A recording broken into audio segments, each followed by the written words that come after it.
am honored to be here to welcome everyone that is here tonight. It is so impressive to see so many people here that really care about the importance of social-emotional learning. Worcester Public Schools has 44 schools plus Head Start. There are over 25,000 students right now attending the Worcester Public Schools. And for us, social-emotional learning is very important. So important that during the 16-17 school year, we created a new position of manager of social-emotional learning. Today, we were very fortunate to attend 2 elementary schools in Worcester that became the recipients of a grant from 2 foundations. And it was a Patriot grant that provided $25,000 worth of computers in a computer lab to the students of two of our most challenging schools, both Elm Park Community School and Goddard School. And the reason I mention it to you today is that talking about social-emotional learning and how important it is to the spirit of a school and for working with students is that all the students really didn't know what was going to happen today, but they knew it was going to be a surprise. And everybody wore red, white, and blue and Patriot shirts. And so when the Patriots players came in and the cheerleaders came in, the students naturally were very excited and they were clapping and you can look in their face.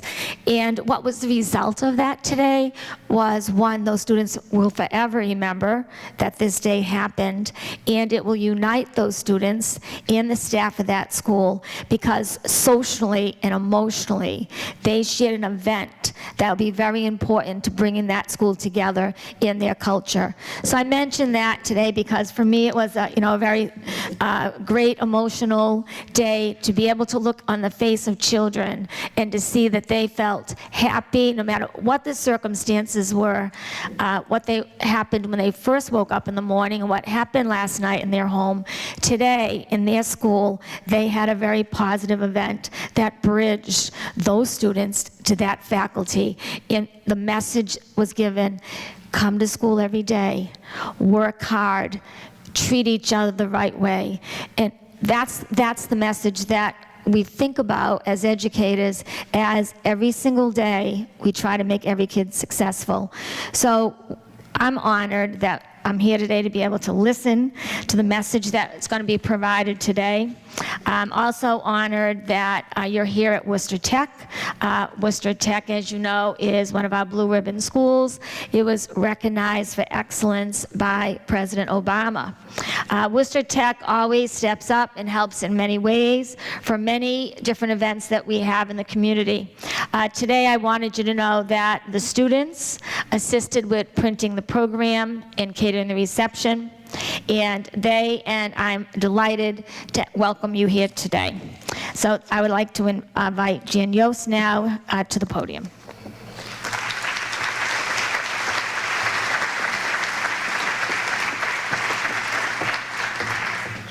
Thank you so much, Ms. Benenda, for hosting this event in this state-of-the-art facility and for allowing us to work with the Worcester Tech students, as you mentioned, to greet the guests tonight, to print the program that you all are using, and you will enjoy the culinary arts students' work during the reception. We can easily see why there's such high student demand to attend this school. Most importantly, as superintendent of the Worcester Public Schools with over 25,000 students, we appreciate your leadership and deep personal commitment to improving the school environment, to better accommodate ACEs and promote social and emotional learning. We also appreciate our community's keen interest in coming together to increase our understanding of childhood trauma and the impact it has on children's ability to learn, to thrive, and to be healthy, a concern that often continues into adulthood. Addressing substantive social issues like ACEs requires a common vision, a collaborative approach involving multiple connected and reinforcing strategies with measurable objectives that will ultimately lead to systems change. This problem-solving approach is widely known in the nonprofit world as collective impact, a model identified in 2011 by John Kania and Michael Kramer in their book by that title. It is with collective impact in mind that we are especially proud to have 14 sponsors for this event, representing various sectors of the community. I call your attention to the sponsors listed in the program. I'd like to ask all representatives, including guests of the sponsors, to please stand as I call the sponsor's name and remain standing that we may collectively applaud all of the sponsors at once. Blue Cross Blue Shield of Massachusetts Foundation, Bowditch and Dewey, Edward Street Child Services, Fallon Health, Greater Worcester Community Foundation, Guild of St. Agnes, the Health Foundation of Central Massachusetts, the Hanover Insurance Group, Harvard Pilgrim Healthcare, Massachusetts Medical Society, Reliant Medical Group, St. Vincent Hospital, UMass Memorial Healthcare, and the University of Massachusetts Medical School. And we would also appreciate and thank representatives from these sponsors who are volunteering tonight as event sponsors, event staff. Thank you. Please join me in thanking them.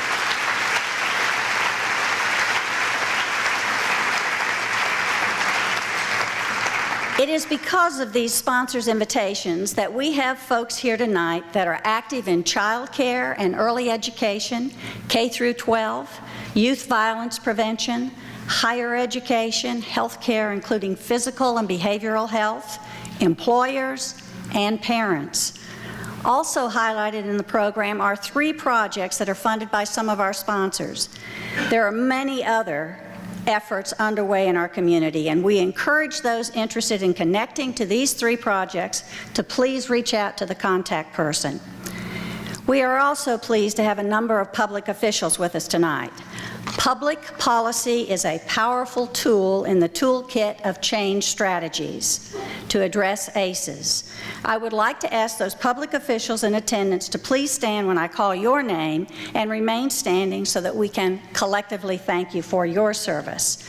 From the Worcester School Committee, Diana Bianchera, Jack Foley, John Manfredo, and Brian O'Connell. From Worcester City Council, Sarai Rivera. From the City of Worcester, the Commissioner of Health and Human Services, Dr. Matty Castile. From the Massachusetts Department of Early Education and Care, Donna Cohen Avery.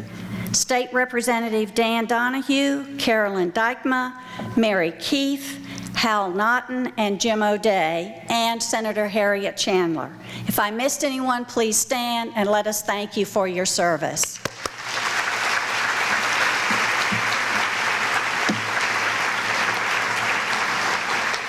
Now it is my pleasure to invite Dr. Heather Fourkey to introduce our guest speaker. Dr. Fourkey is the Chief of Child Protection at UMass Memorial Medical Center, and she is well known as our local expert in ACEs.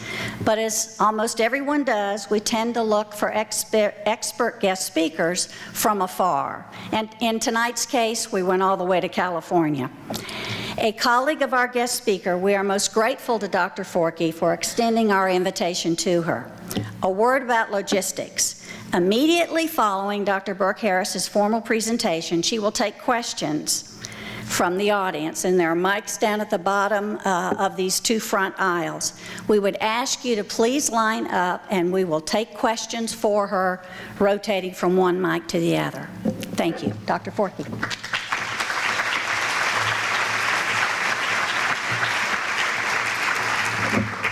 Thank you, Jan. I saw 5-year-old Carrie in our foster care clinic last week, and probably not unlike the kids that you guys have all been seeing, Carrie had experienced a whole lot of adversities. Her mom struggles, like so many in our community, with issues of addiction and mental illness, and that limits her ability to protect and to nurture her children. When Carrie and her 4 siblings were found late this summer living in a car with their mom, we could count this as just one more of many adversities that Carrie and her siblings have experienced. Violence, domestic violence in the home and in the community, food insecurity, abuse. Now Carrie and her siblings struggle, and they struggle in a bunch of settings that you guys have seen them in school. They struggle with physical conditions, and they struggle with some mental health concerns. In the beginning of my career, we would look at Carrie and her siblings, and we would have asked the question, what's wrong with them? And it turns out we were asking the wrong question. Because it's not about what's wrong with our patients. It turns out it's about what happened to them.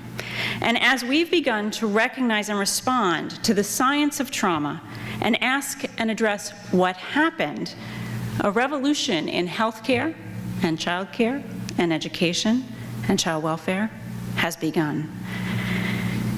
Every successful revolution has the heroes that call everyone else to action. They're Paul Revere, they're Martin Luther King, they're Joan of Arc.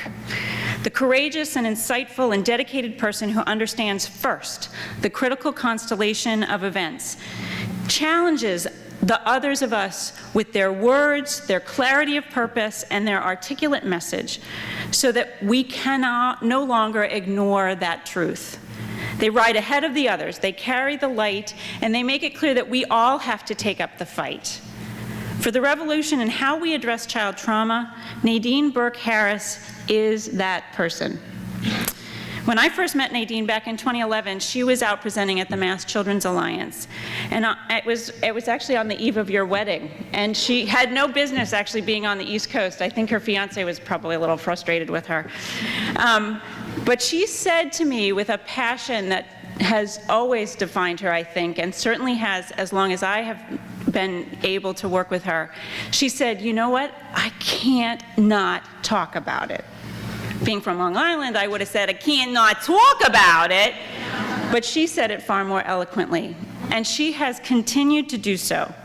A pioneer in the field of medicine, pediatrician Dr. Nadine Burke is a leader in the movement to transform how we respond to early childhood adversity and the resulting toxic stress that dramatically impacts health and longevity.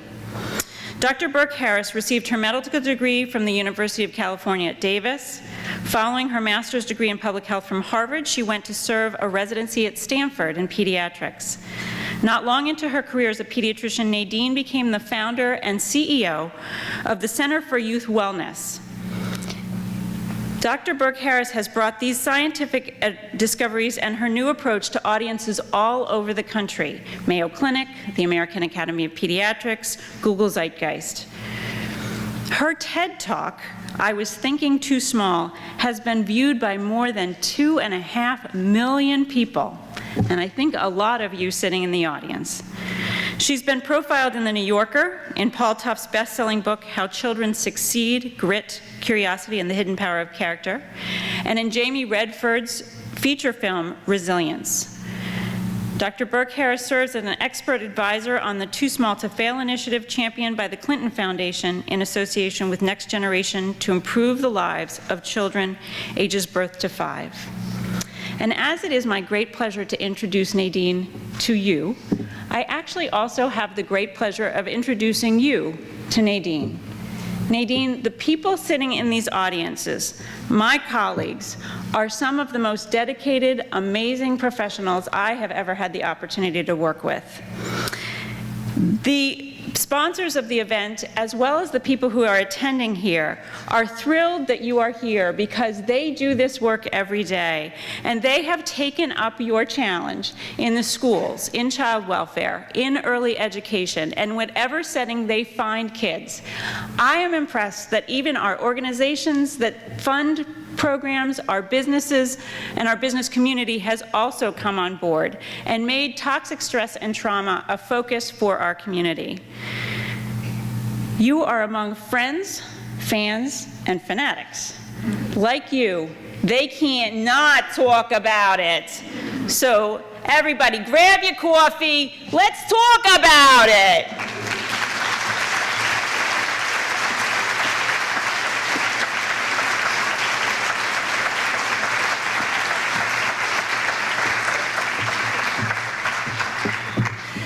Thank you so much for such a generous introduction. And I have to say that we heard about Dr. Fourkey being a local expert, but indeed she is a national hero when it comes to this issue as well.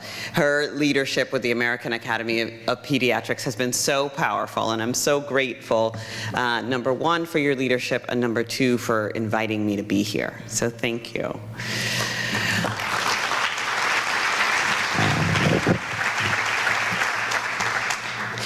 So first of all, I always just like to start with understanding a little bit more about the background of everyone in the room and how much folks know about adverse childhood experiences and toxic stress.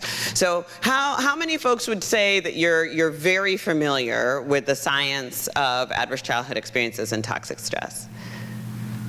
Okay, a fair number of folks. That's really exciting.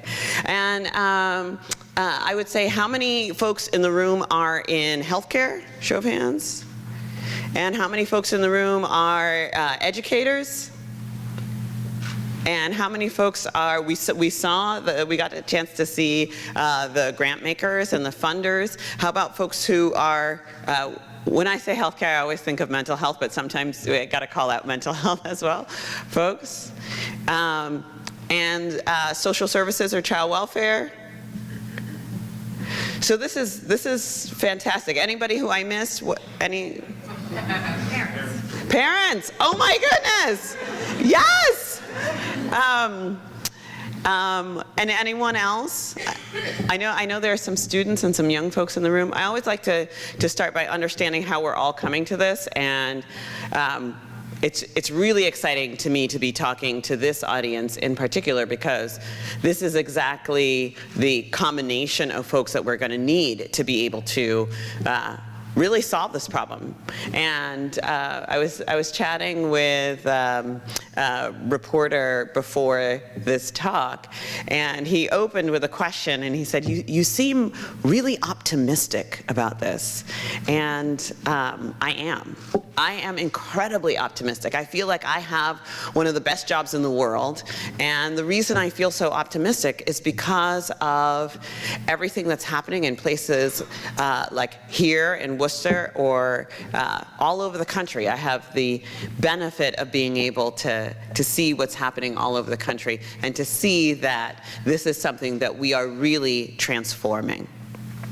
So I'll start by just sharing a little bit about how I came into this work and what my background is, and the impact of what we've learned about how early adversity affects the developing brains and bodies of children. And then I'll talk a little bit about what we're doing about it, both in healthcare and as a society at large.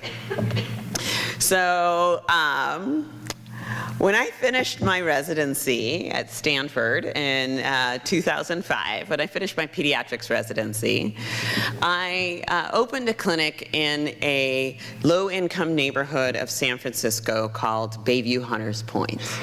And my goal, I was this incredibly idealistic, ambitious young pediatrician, and I was coming out, I was going to serve this community.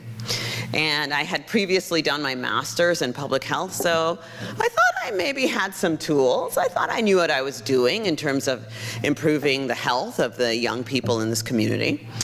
And so, we implemented, a great immunization program, got on the online immunization registry. We did a great job in bringing up immunization rates. We did a great job in counseling about pediatric obesity, and we implemented, a really cool program based off the program at Stanford. And so we were working on, pediatric overweight and nutrition. A funny thing happened, which was over and over and over again. Patients were coming in to see me because of, they were being referred, many were being referred by teachers and principal and after-school staff for ADHD. So I'd get a referral, and someone would say, Dr. Burke, this was before I was married, you've got to see Bobby. Bobby's fallen out in class. He's hitting the kid next to him. He's having trouble learning. Please, Dr. Burke, Bobby's got ADHD. Can you put him on some Ritalin? And I said, sure, yeah, send him down. I'll see him. And so, a funny thing happened when I did, my job, which is to do a thorough history and physical. For many of my patients, it just didn't seem like a clear-cut case of traditional ADHD. Because for so many of the patients that I was seeing, I was hearing histories of children who were being exposed to terrible adversity at home and the community. And so for some kids, it was witnessing domestic violence. For some children, it was having parents who had untreated mental illness. I remember I had one patient, two little children, a 3-year-old and a 5-year-old, who were in the back seat of their mom's car when the voices told her to drive into a building. And so I was seeing a tremendous amount of that type of adversity. And then there was something else that happened. There was I remember one patient who I was seeing not for ADHD. I was seeing this young woman for asthma. And she had been on all these asthma medications, and I felt like I was struggling so much to manage her asthma. And so I brought her and her mom back in, and I said, okay, let's go over your asthma triggers again. Okay, is it dust mites? Do you have any pets? Is it mold? And mom just kept on saying, no. She said, but you know what, doctora? I do notice that her asthma tends to flare up every time her dad punches a hole in the wall. And for me, these insights they were kind of pieces to a puzzle. And then when my colleague walked into my office, my colleague who is a psychologist, we were one of the first team that I brought on when we opened this clinic was to bring in a mental health professional. And he walked in and he said, hey, have you seen this? And in his hand was a copy of the Adverse Childhood Experiences Study. And that day changed my medical practice and, frankly, my career. So the Adverse Childhood Experiences Study, for anyone who's not familiar, was done by the CDC and Kaiser. And together they asked almost 17,500 patients about their histories of adverse childhood experiences, or ACEs. These include physical, emotional, and sexual abuse, physical and emotional neglect, or growing up in a household where a parent was mentally ill, substance dependent, incarcerated, where there was domestic violence, or where there was parental separation or divorce. For every yes, you would get a point on your ACE score. And then what they did was they correlated these ACE scores against health outcomes. And what they found was absolutely striking. So the first thing that they found was that ACEs are incredibly common, right? So 2/3 of their population, and they've done this now, 2/3 of their population had at least one adverse childhood experience, and 1 in 8, 12.6%, had 4 or more of these adverse childhood experiences. They've now repeated the adverse childhood experiences data collection in 33 states across the United States. And all of them that have reported their data, and not all of them report their data, but all of them who do report their data to the CDC report between half and 2/3 of the population with at least one adverse childhood experience, and between 13 and 17% of the population with 4 or more adverse childhood experiences. When we look across race and ethnicity, what we see is that there's none of us who are spared, okay? The original ACE study was done in a population that was 70% Caucasian, 70% college educated, right?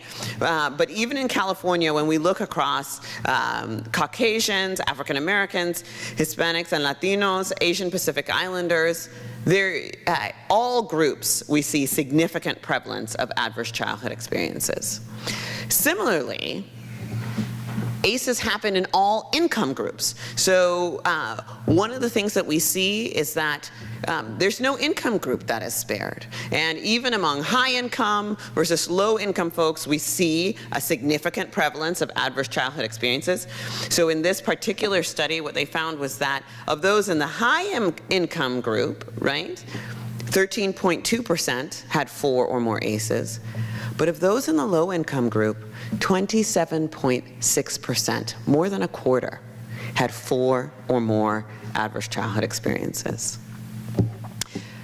So the second thing that they found in the study with the CDC and Kaiser was that ACEs have a dose-response relationship with health outcomes. And when I say dose-response relationship, what I mean is that the higher the dose, the worse the health outcomes. This is a list of the 10 leading causes of death in the United States of America. ACEs, having an ACE score of 4 or more, is associated with roughly double or more risk of 7 out of 10 of the leading causes of death in the United States. So we're talking about heart disease, double the risk, cancer, almost double the risk, chronic obstructive pulmonary disease, almost 4 times the risk, stroke 2.5 times, Alzheimer's, more than 4 times, diabetes 1.6 times, suicide 12 times. And what they found is that without any intervention, right, the difference in life expectancy for individuals with high ACEs can be 20 years. So I hope I have now convinced you, not to be gloom and doom, but I hope I have now convinced you that adverse childhood experiences are something that are incredibly common and have a huge impact on health over the life course, right? Now, when they first looked at this, did this study, the original researchers looked and said, well, you know, why could this possibly be? Oh, you know what? I know why it is. It's got to be because if you grow up in a rough household, right, you're more likely to drink and smoke and do all these health-damaging behaviors, right? Because, you know, that's what you witnessed in your environment, and it's really the health-damaging behaviors that affect your health. Well, they were partly right, and I'm going to put a little asterisk here, and I'm going to come back to it. So when you look at how ACEs affect smoking, you see there's that same dose-response effect. The more ACEs, the more likely a person is to smoke. Same thing for alcohol dependence, right? The higher your ACE score, the more likely an individual is to be dependent on alcohol. And similarly, when we look at teen sexual behaviors, we see that same dose-response relationship. Higher ACE score, the more likely an individual is to have early intercourse, have a teen pregnancy, or have teen paternity, right? So, you know, there is that association, but again, I'm going to put a little asterisk there and come back to it because there's more to the story. So, as a pediatrician, for me, it was really important to understand why this happens, right? What is the mechanism? Because when we understand how something happens biologically, that is what gives us the tool to interrupt those mechanisms, right? So that this does not have to be a story that is written in stone. So when we think about how early adversity affects the developing brains and bodies of kids, right? We want to think about the biology of adversity. It all has to do with our body's stress response. So how does our body's stress response work, right? Imagine you're walking in the forest and you see my friend here. Did I scare you? That was right? What happens? Immediately, your brain sends a signal to your pituitary, which sends a signal to your adrenal glands that sit right here on top of our kidneys, right? And it says, release stress hormones. So our bodies release adrenaline and cortisol, and our heart starts to pound. Our pupils dilate, our airways open up, and we are ready to either fight that bear or run from the bear, right? Now, a couple other things happen when you're in that situation with the bear. So if you were to think about it, fighting a bear would seem like a terrible idea, wouldn't it? Right? He's big, he's got teeth, he's got claws. You know, bears could weigh upwards of 1,700 pounds. And that's why, when faced with these extreme situations of adversity, our brains temporarily shut down the thinking part of our brain, right, the prefrontal cortex, and turn up something called the noradrenergic nucleus of the locus ceruleus, or as I like to call it, the part of the brain responsible for, I don't know karate, but I do know crazy, right? And I'm pretty sure that everyone in this room has probably recognized someone having that response, right? Now, the other kind of less obvious thing that happens when your stress response is activated is that it also activates your immune system, right? Because, I don't know, did any of you all see Leo DiCaprio in The Revenant? You remember that movie from a couple years ago? If the bear gets his claws into you, right, you want your immune system to be primed to bring inflammation, to stabilize the wound, so that you can either fight that bear long enough to get away, or, you know, honestly run, right? Like, that's what I would do if I was faced with a bear, right? So it's this incredibly elegantly designed system, right, that we evolved to save our lives from a mortal threat. The problem is what happens when the bear comes home every night. And this system is activated over and over and over and over and over again. And it goes from being adaptive or life-saving to maladaptive or health damaging, right?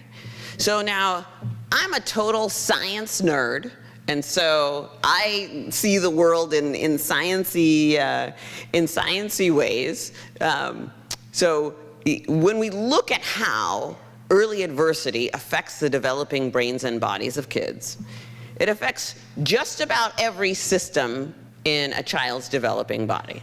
Now, a bunch of the stuff is kind of sciencey doctor speak, and what it says is not important. What's important is that we understand now the pathways, the parts of the brain and body that are disrupted.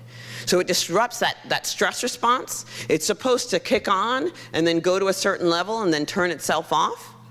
Well, when kids are exposed to high doses of adversity, it loses the ability to turn itself off, right? And so you see these kids who get really dysregulated, and then they have this incredibly difficult time calming themselves down.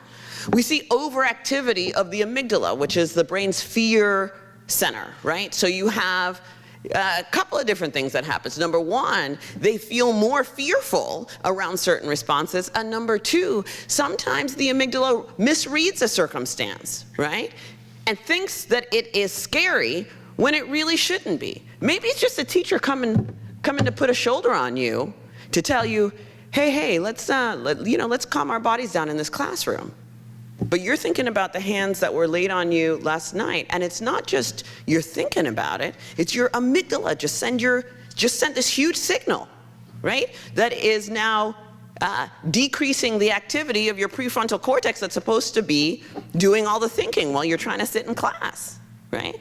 We see the hippocampus, which is the part of the brain that's responsible for learning and memory. That is, it's actually toxic High doses of adversity is toxic to the hippocampus, right? And so we see kids who are struggling with learning and memory. And the piece that I want to come back to, that little asterisk that I put around the high-risk behavior, are the changes to areas of the brain like the ventral tegmental area, the nucleus accumbens, which is the part of the brain, it's the brain's reward and pleasure center, right? It runs on a dopamine circuit, and it makes us, everything that feels good, it makes it feel good, right? It's activated by sex, drugs, gambling, you know, just about, and fortunately, other things like altruism, right? But, no, it's a good thing. And that's the reward center of the brain. And it turns out that when kids are exposed to high doses of adversity, this part of the brain doesn't work as well. So you get slightly less pleasure from activities that should be pleasurable. And so you need more and more and more of it, right, to try to get to that place where you can feel good. Right? And so when we see increased risk, that dose-response relationship between early adversity and, you know, smoking and drinking, and the same is true for IV drugs and drugs of abuse, and we see early intercourse and teen pregnancy and teen paternity, there are biological reasons for that. And that's really important for us to understand. Right? Now, we also see some changes in the immune system, and we see changes to the hormonal system, long-term changes in the hormonal system, and even changes in the way our DNA is read and transcribed, right? And the reason that's important, because I remember as a pediatrician, when I was first learning about this, I was like, okay, so I can get, for a kid who is sitting in my clinic and they're really dysregulated, I could get how this affects their health, right? Because I'm reading all the research about the immune system and the hormones and the, you know, the stress response system. But why is it that this affects people 20, 30, 40, 60 years down the line? And part of that has to do with the way that it affects the way our DNA is transcribed. And one of the things that it does is that there's these funny little things called telomeres. They're the bumpers on the ends of our DNA, and they help to protect our DNA from wear and tear. Well, it turns out that childhood adversity is wear and tear. And the more childhood adversity you experience, the faster those telomeres get worn out. And then when they're too worn out, your cell is unable to replicate normally, and it's more likely to either die or become cancerous. And so we see diseases like diabetes when people don't have enough of the cells to do what they're supposed to do, like make insulin. And then we see increased risk of cancer, right? And so for me, when I read that science, it was incredibly powerful, because now what we understand is that preventing and addressing early adversity isn't just this nice to have thing, right? When we think about those 7 out of 10 of the leading cause of death in the United States, guess what? They cost a ton of money. We spend $2.9 trillion a year, okay, on healthcare in the United States, and 3/4 of that is for treating chronic disease. I want that money. I'm not joking. You guys are laughing.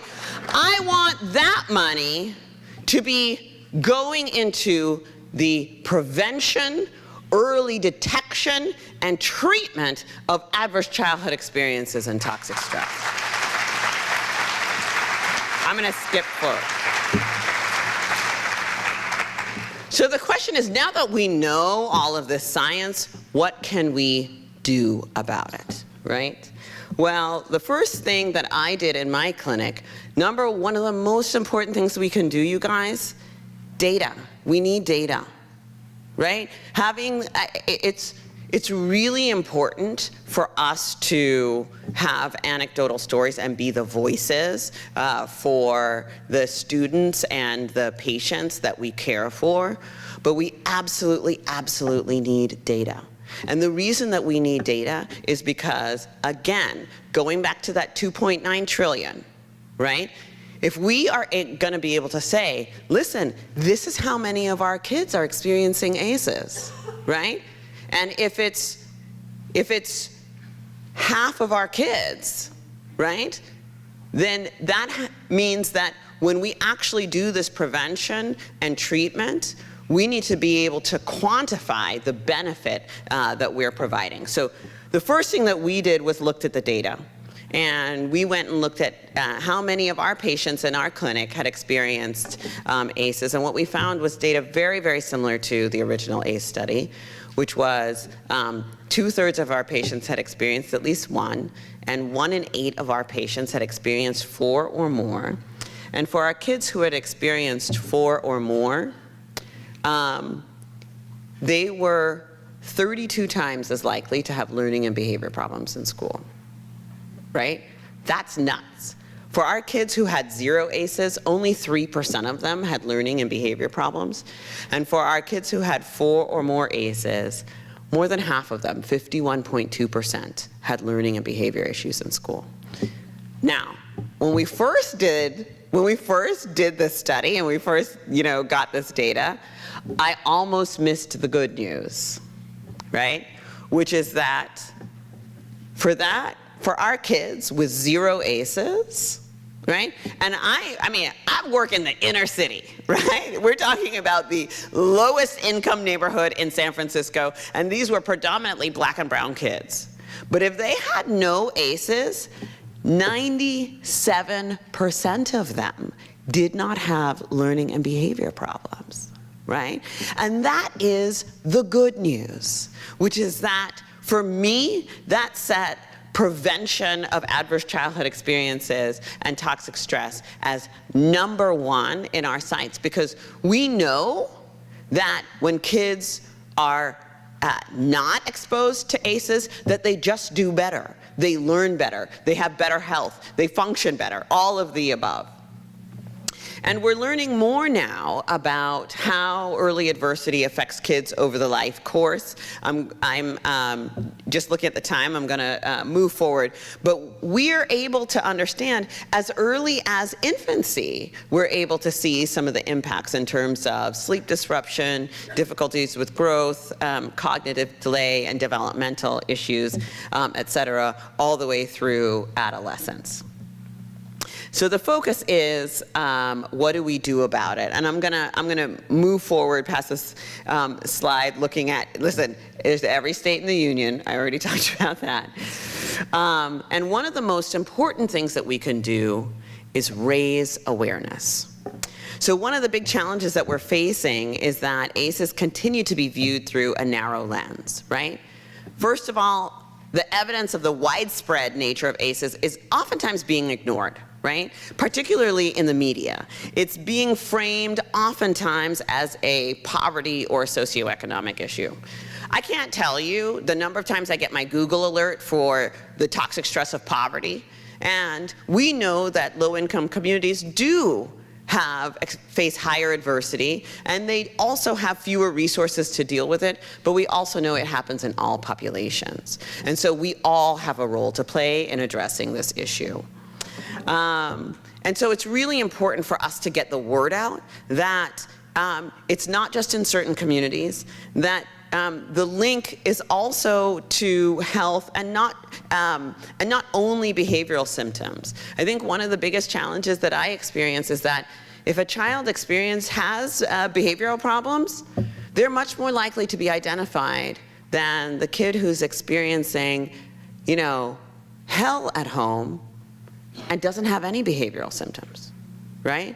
For those kids, they're far more likely to stay in that environment and continue to be exposed to really high doses of adversity. And so from our standpoint, that's why it's really important, especially in the primary care home, that we screen, right? That we begin to ask these questions and really have a community-wide and hopefully a national dialogue about adverse childhood experiences and toxic stress. Because just talking about it makes a difference. In our center in San Francisco, one of the things that we do is we talk with young people. And we actually had young people who developed spoken word about adverse childhood experiences and toxic stress. And the young people educate each other, right? Fine, it may not be cool coming from your pediatrician, but when we put this information and the science out there for everyone, right? And I don't think that there is an age that is too young to start talking with kids. You know, I talk about it with my own sons so that they can begin to have this dialogue with their peers and be able to recognize maybe when they have a friend who is experiencing ACEs or who is showing symptoms of toxic stress. So I think that's really critically important. I'm going to move forward on one piece. Oops, sorry. So the one thing that the science tells us is that we can mitigate the impact of ACEs with early intervention. And that's one thing that I see a tremendous amount of in my practice, is that the earlier we detect, because of children's development, right? The developing brain, the developing immune system, hormonal systems, all of these different pieces, early identification and early intervention is critically important. And that's a big part of the reason why my organization, which is the Center for Youth Wellness, our focus is to prevent, screen, and heal. And one of the things that before I die, I would really, really, really like to see happen is that every primary care doctor in America is screening every kid for adverse childhood experiences starting when they're itty bitty. Right? That's actually, that's something that we're on a mission on right now, because when we do early identification, then we can start to do early intervention. And early intervention makes a huge difference. So what do we, so this is the movement, right? We're raising awareness. We're doing early detection and intervention. We're advancing our best practices, and we're moving the science forward. And we're really working on that in as many ways as we can possibly do. You heard about the TED Talk. We're getting it out in the news. I went to the White House and did a briefing for all, you know, the head of 7 White House agencies. And if you haven't seen Jamie Redford's documentary, Resilience, it's really wonderful, and it kind of profiles a lot of what is happening around the country nationally in response to the issue of ACEs and toxic stress. I'm going to jump forward in terms of what we're doing to advance clinical practice. At the Center for Youth Wellness, one of the things that we are doing is really, we do the screening, counseling, referral, and integrated care, right? We know that the solution to adverse childhood experiences and toxic stress is multidisciplinary. It must be multidisciplinary. And it's not only multidisciplinary in the clinic, it's multisectoral, right? Because we know that toxic stress affects just about every form of functioning that a child or a young person can have. It affects their health, it affects their behavior, it affects their learning, it affects their future trajectory, their earning potential, right? And so we really have to recognize that there's no one of us that is going to solve this problem. There's no one of us that is going to have all the answers, but when we come together, we can create the environments and the community response that it's going to take to make sure that our kids have a healthy future. I'm going to jump forward really quickly over some of our clinical tools, and I'll wrap up by talking a little bit more about what does that look like. This early detection, enhancing protective factors, right? Doing prompt intervention as well as treatment. So our team looked at something like 16,000 research articles. And what we found was that the interventions that are most effective at helping kids overcome or heal from the impacts of toxic stress are healthy sleep, exercise, nutrition, mindfulness, mental health, and healthy relationships, right? Sleep, exercise, nutrition, mindfulness, mental health, and healthy relationships. And each of these things, there's a lot of data behind it, but each of these things help to reduce stress hormones, reduce inflammation, enhance neuroplasticity, which is the ability to make new brain connections, and reduces the wear and tear on our DNA, right? And so what that looks like in our clinic is that we have, as I mentioned, we have our primary care staff that's working hand in hand with our mental health staff, right? But guess what? A lot of the kids that I work with, they're also doing mindfulness at school, right? So some of these programs, they don't all have to be necessarily in one place. We, across the community, are able to provide these resources for young people. And one of the pieces that I think is most important when we think about implementing effective interventions for children who experience adverse childhood experiences and toxic stress is, you get on the airplane, they tell you to first put your oxygen mask on yourself. This is hard work. And there is no child that I know that is magically going to a school or getting care from a clinic where not one adult has one single adverse childhood experience. It's just impossible. And so it's really important for us to begin, when we think about where we begin, it's really important for us to think about ourselves, whether you're a parent, whether you are an educational professional, a mental health professional, a primary care clinician, or honestly, frankly, even anyone who has any interaction with young folks. It's really critical for us to understand where our own stress response is, right? And understand how working with a child who's experiencing some dysregulation can also be triggering for us, especially if we have our own history of ACEs, right? And the sleep, exercise, nutrition, mindfulness, mental health, and healthy relationships also works for us too as adults, right? So that's really critically important. Some of the things that we see in the education space that's really some of the most effective and best practices that we're seeing are educational spaces that are, number one, doing training for their entire staff about the impact of adverse childhood experiences on the health and development of kids and what they can do about it. And then doing some best practices like giving a young person a quiet, non-stimulating place where they can de-escalate when they're becoming dysregulated, right? That's really important. Moving towards things like in-school suspensions, moving towards things like bringing in practices like mindfulness to be able to help kids be able to regulate themselves. And I will say that there was a school in San Francisco that implemented a mindfulness practice, and I'll tell you, the folks who got the most out of it were the teachers.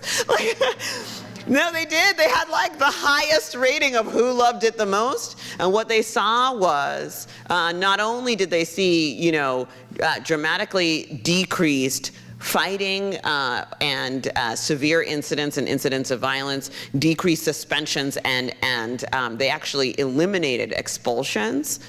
But the other piece that they saw was decreased staff turnover, right? Which is critically important, particularly in the public schools. Similarly, in our clinical program, right, we have a multidisciplinary program where we have our primary care clinicians working side by side with mental health clinicians, with case managers, we actually have folks who do mindfulness and also biofeedback in our clinic to really work on re-regulating that stress response and helping kids understand what to do when they're becoming dysregulated. Finally, I'll just say that this issue requires for all of us, in addition to looking at ourselves and thinking about how we are helping to support the young people that we care for, and also how we are helping to establish systems and practices, big P practices and little p practices within the organizations where we are. It requires us to be the voice of this work and this movement, and particularly to make sure that what we are doing is based in the science. This is a young movement, and inevitably we are going to be facing some headwinds at some point. And it is going to be, we are going to need every single person in this room to be an advocate for young people, to be part of the solution, to be part of shouting it from the rooftops, because I believe fundamentally that 20 years from now, we are going to be sitting here, Heather and I will be at the 2040 conference of the American Academy of Pediatrics, and we'll be saying, God, remember back in the day? Remember back in the day that we didn't know that kids acting out in class could actually be a manifestation of a dysregulated stress response? Remember back in the day before we had these systems coordinations between the primary care clinics and the schools and the other child supporting agencies? Remember back in the day when we didn't universally screen for adverse childhood experiences and we were spending so much of our dollars instead of doing early intervention, right? And getting kids when they're itty bitty, we were dealing with the downstream effects. And we're gonna kind of chuckle and shake our heads and have a glass of wine and just be like, oh, thank God that's all totally changed. And you guys are part of that change. So I think I'm incredibly grateful for your time and your attention, and thank you so much for the work that you are doing here in Worcester. You are the change.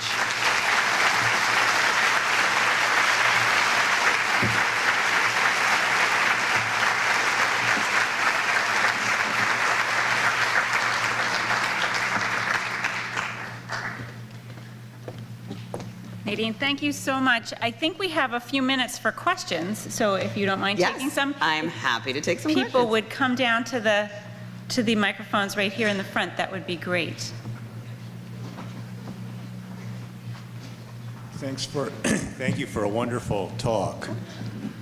I'm interested in promoting resilience and your comments about healthy relationships and your thoughts about attachment and how that intertwines with trauma, and what you've learned about how to support healthy attachments in the process of addressing trauma when it's been identified, adversity when it's been identified. So I think what we've learned is that attachment is critically important, right? And supporting healthy attachment is absolutely critically important as the foundation, because we as humans, as we know, as you kind of heard me talk about a little bit, we can biologically buffer each other's stress response. But the ability to do that is grounded in a healthy attachment. And one of the pieces that I myself as a pediatrician, I feel like it's one of the most important things that I look for, even in the very first of the newborn visit, right, is to do a quick assessment of the attachment and how that is going. And it's absolutely foundational. It's a critical piece. Thank you for your excellent presentation. I'm Janet Hale from the Graduate School of Nursing. Thank you so much for coming and joining our community. This is such an important topic. So my question is, I know it takes 17 years, supposedly, from bench to bedside, and I'm greatly indebted to Dr. Peter Metz, who called me one day and said, do you know anything about ACEs? And I said, no. And he said, well, we need to get this out into the curriculum of our medical students and our graduate nursing students. I said, okay, Peter. And so then I Googled it, of course, because that's how you find out anything these days. And I saw that the study, I read it, I was fascinated, but it was done in 1999, I believe. That's almost 30 years ago.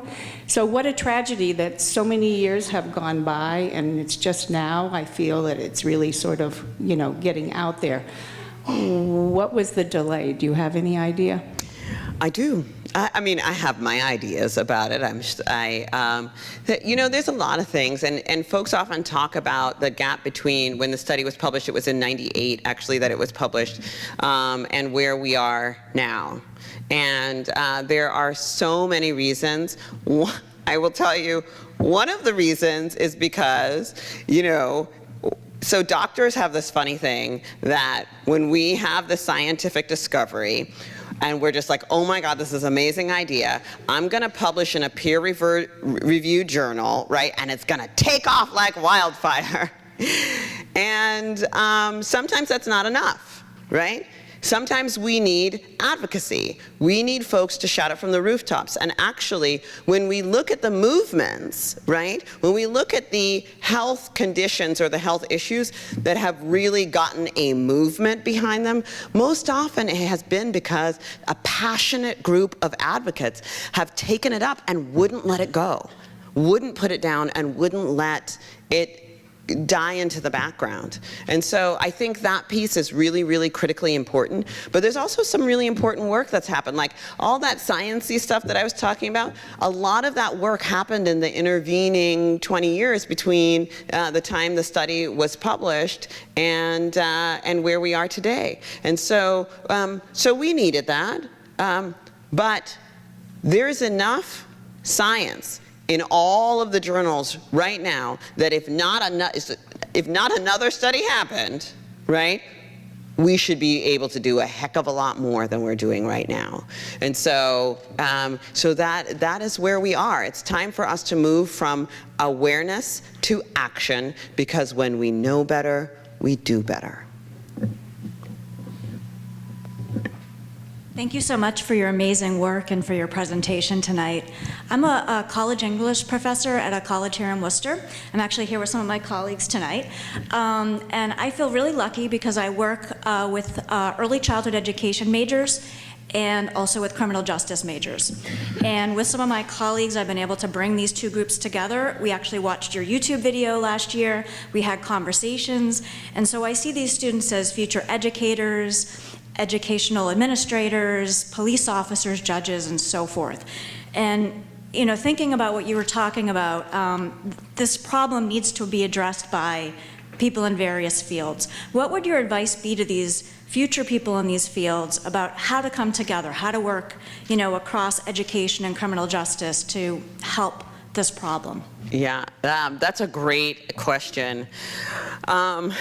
So I just, last week, in fact, finished writing a book. And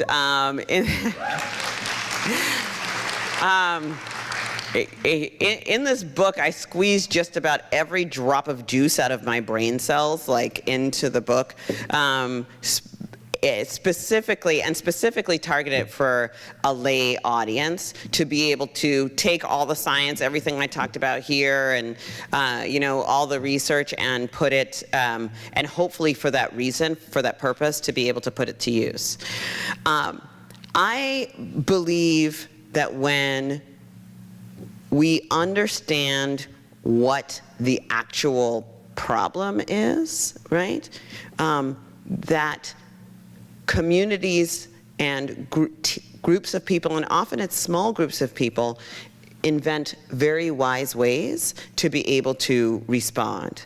And so the piece that I would say is number one, start with a strong foundation of knowing the fundamentals. I think the second piece that I would say is that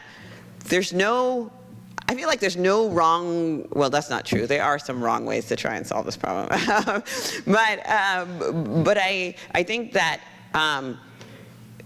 someone asked me, what is the model, right, for solving this problem? And I said, I don't think it's one big M model. I think there's a whole lot of little m models, right? So it could be through what we know about the positive impact of buffering relationships through mentoring programs, right? Or it could be through the courts identifying the impact of adversity on children and bringing more resources into that situation. It could be, as my organization actually developed a training module for the San Francisco Police Department, right? The SFPD, to be trained on adverse childhood experiences and toxic stress, and to change their policies about how they do arrests when there is a child in the home, right? There are so many ways, and so I don't presume to say, all the ways that are the best ways, but just when we understand what the fundamental issue is, when we met with the chief of the SFPD, who is the former chief of the SFPD, and we sat down and went through the fundamentals with him, he was like, I can think of 10 ways that we can be doing things differently. There are things that I never would have thought about, but it's really about getting folks to the table and having a shared goal. Thank you so much. Sure. So my name is Adam Baskin. I'm a second-year nursing student at the Graduate School of Nursing with Janet, who just talked to you. And my question is, I think for some students, it can be incredibly disheartening, some of the lay of the land of the healthcare field right now when it comes to the political level. And I was wondering, is there some positivity that you're seeing, any sort of momentum on the federal level to support this kind of research and support bringing this to the federal level of education? So I get that question a lot in terms of the current political landscape, and I will tell you, this is not a red issue or a blue issue. This is an issue that it doesn't, first of all, if anyone cares about that $2.9 trillion a year that we're spending on healthcare instead of other things, right? Then the opportunity for prevention is huge. But I will say the promise that I see is really happening at the state level as opposed to at the federal level. What I'm seeing happening at the state level is that Tennessee is taking on this issue, right?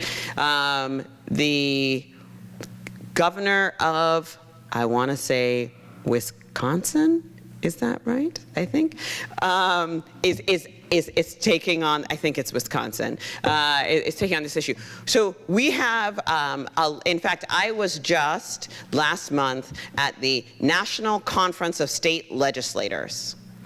300 state senators in a room, and can I say this? Okay, so the state, we are recording this? Okay, anyways. So the state senator, one of the state senators from Tennessee, he said, when I heard about all this ACEs stuff, I thought it was just a bunch of psychobabble so that liberals could get more entitlements. But when I read the ACE science, I realized this was something that we all have to be invested in. And that was, so this is something that folks from both sides of the aisle really can get behind. And there are a lot of folks who still believe in science. And so, I see a lot of hope. I will say what's interesting is that folks tend to have different takes on how to solve the problem, but I have not heard from a single legislator that this is not a very important problem. Sure. You had mentioned that, when children face the ACE and continue to face it as an adult, that it continues to disintegrate the mental and the health. If it stops, can that get regenerated? Yes. is the short answer. So when we look at how to heal the biology of toxic stress, right? And one thing I want to say to this audience, I didn't talk a lot about it, but when we say toxic stress, what we really mean is the biological response. So when we say toxic stress, we can have a positive stress response that's like, very short increases to all your stress hormones and all that stuff. It's kind of how I was feeling when I was sitting down there before I came up, right? And then there's something called tolerable stress response, where it's like your stress response is activated a little bit more. And then the toxic stress response is these long-term changes. And the really good news is that when you reduce the dose of adversity and enhance the buffering systems, right? And keep in mind that those buffering systems are emotional, psychological, and biological, right? It helps to reduce that process, the biological process of toxic stress. So, when we talk about healthy relationships, I have to say, I thank God every day for my husband, because he literally buffers my stress response. Having someone at the end of the day to, listen to what's going on with you, give you that hug, be that buffer for you, but also like doing that workout, doing that mindfulness, right? I didn't talk about all the science behind it, but there's really excellent data that show that all of these things, the sleep, exercise, nutrition, mindfulness, mental health, and healthy relationships, they literally like protect our DNA, reduce inflammation, like all of this stuff. So yes, there's a lot of healing that can happen. Thank you. I think we probably have time for just one more. Good evening. Thank you. I echo everyone's gratitude for your presence with us. I am a DNP student with previous work as a public health practitioner, so I'm one of those fanatics and fans that Dr. Fourkey mentioned. I wondered if you could expound just a little bit about the two-generation and multi-generational activities that you have found beneficial. Many have talked about attachment and those kinds of ecological issues, so if you could speak to that. Oh, I'm so glad you asked that question, because when we talk about two-generation or multi-generational interventions, we're talking about working. So I've talked a lot about children, what happens in children's brains and bodies, and how to and what we can do interventions for kids. But by definition, this work is two-gen and sometimes multi-gen, right? So for a couple of reasons.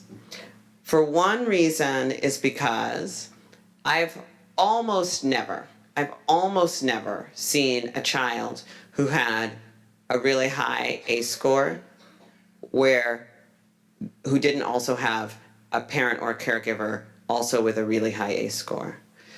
This is handed down from generation to generation. And it's easy for us to look at the child and have a tremendous amount of compassion and empathy.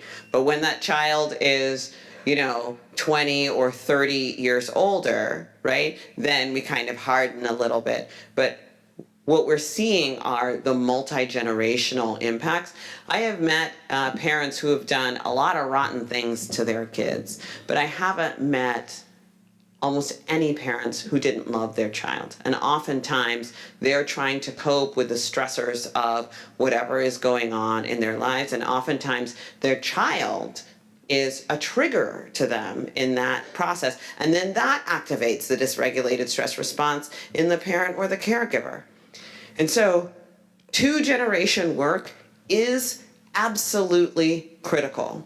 And what we emphasize, number one, for caregivers is the importance of self-care, that self-care is not selfish, that caregivers have to be able to understand their own history of adversity. So when you hear me say, start by kind of taking your own temperature on this issue, that's something that's really important, that we begin to go back and look past in the generations. And oftentimes, whatever it is that caregiver experienced when they were a child was from the generation before. So really doing that multi-generational work. And when we do that work, what we find is that we can break the intergenerational cycle of adverse childhood experiences and toxic stress.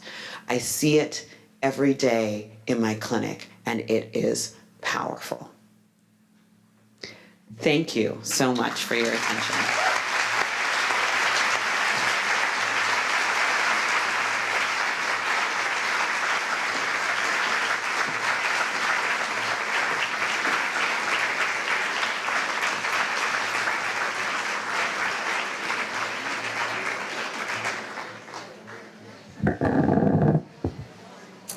Good evening.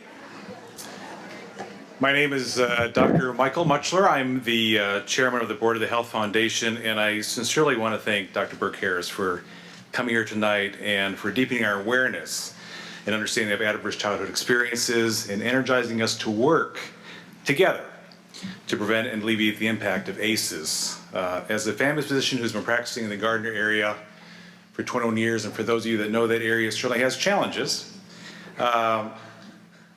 I can certainly appreciate the intergenerational work that's necessary. I take care of some families that are 5 generations, and for babies I delivered now who are getting older and now in some cases are having their own, I can appreciate the effect of toxic stress that it has in one's life with chronic disease, having unhealthy behaviors, and unfortunately having early death. I'm reminded of the British Romantic poet William Wordsworth, who in 1802 wrote the poem, "My heart leaps up when I behold." So for any English educators and majors, you may certainly be aware of this. I'll recite it here. "My heart leaps up when I behold a rainbow in the sky. So was it when my life began, so is it now I am a man. So be it when I shall grow old, or let me die. The child is the father of the man, and I could wish my days to be bound each to each by natural piety." So that line, the child is the father of the man. Now, obviously we can have our choice of pronouns in this day and age, but it reminds us that we have great opportunities to care for children, and that those children will eventually become adults and parents. And we want to take care of children because of who they are now, but also thinking about the adults that they will become. And I can just think in my own career of the opportunities we have here to do the work that's necessary. And so I would also like to mention, just coincidentally, that a special supplement to Academic Pediatrics, the official journal of the Academic Pediatric Association, has just been released this month and is entitled Child Wellbeing and Adverse Childhood Experiences in the United States. And not surprisingly, one of the articles is co-authored by Dr. Burke Harris. So while the special supplement is primarily geared towards clinicians taking care of the pediatric population, there are some articles that really can focus on medicine collaborating with community partners and stakeholders with behavioral health clinicians to catalyze a new epidemic of child and family flourishing. In addition, there are 2 other resources I'd like to mention. The first is SAMHSA, S-A-M-S-A, which is the federal government's Substance Abuse and Mental Health Services Administration, has a website with descriptions of evidence-based programs and practices to build resiliency. And second, the ACEs Connection Network blog called acesconnection.com. So this concludes our formal program. Thank you all for attending. Thank you for the sponsors, the speakers, everyone who participated. The nice part is that we have a reception afterward, that we can dialogue, share, maybe reconnect. And as was mentioned earlier, this has been catered by the culinary arts students here at Worcester Tech. So let's carry on and enjoy the rest of the evening. And thank you very much.